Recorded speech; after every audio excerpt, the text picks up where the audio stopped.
ખરેખર જીએસટી લાગુ થયા પછી આપણે એક ટેક્સ એક નેશનના સૂત્રમાં બંધાયા અને લગભગ દેશના દરેક લોકો એક ટેક્સ હેઠળ આવરી લેવાયા અને જે કંઈ લોકો ટેક્સના દાયરામાં નહોતા આવતા એ બધા ટેક્સના દાયરામાં આવ્યા અને આપણી આર્થિક આવક વધી. એ આર્થિક આવક વધવાની સાથે હવે એ આવકનો લાભ જનતા સુધી પહોંચાડવો જોઈએ એવું માનનીય વડાપ્રધાનશ્રીને અહેસાસ થયો અને ખરેખર એમને એ નિર્ણય લીધો. દરેક રાજ્યોના વડાઓ નાણામંત્રીઓને સાથે રાખી અને આપણા માનનીય નાણામંત્રીએ જીએસટી રિફોર્મ કર્યું.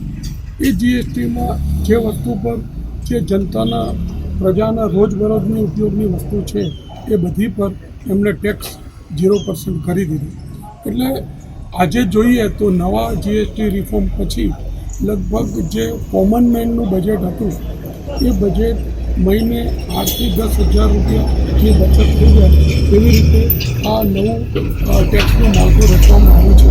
અને હું આપના માધ્યમથી એવી વિનંતી કરીશ કે જે મોદી સાહેબે ટેક્સમાં અને જીએસટીમાં ઘટાડો કર્યો છે એ ઘટાડો સામાન્ય પ્રજા સુધી પહોંચે અને પ્રજાના રોજબરોજના જીવનમાં એનો લાભ મળે અને પોતે એ ખર્ચ કોઈ જે એની બચત છે એ બચતમાં રોકે અથવા તો કોઈ બીજી વસ્તુ પર રોકે એ રીતે પોતાનું જીવન ધોરણ ઊંચું લાવે અને આ ખરેખર આ સુધારાથી પ્રજાને ઘણો મોટો લાભ થવાનો છે. હું આપના માધ્યમથી માનનીય વડાપ્રધાનશ્રીનો માનનીય નાણામંત્રીશ્રીનો સરકારનો ખૂબ ખૂબ આભાર માનું છું અને વેપારી મિત્રોને વિનંતી કરું છું કે આ લાભ પ્રજા સુધી પહોંચતો કરજો તો આપનો પણ વેપાર વધશે.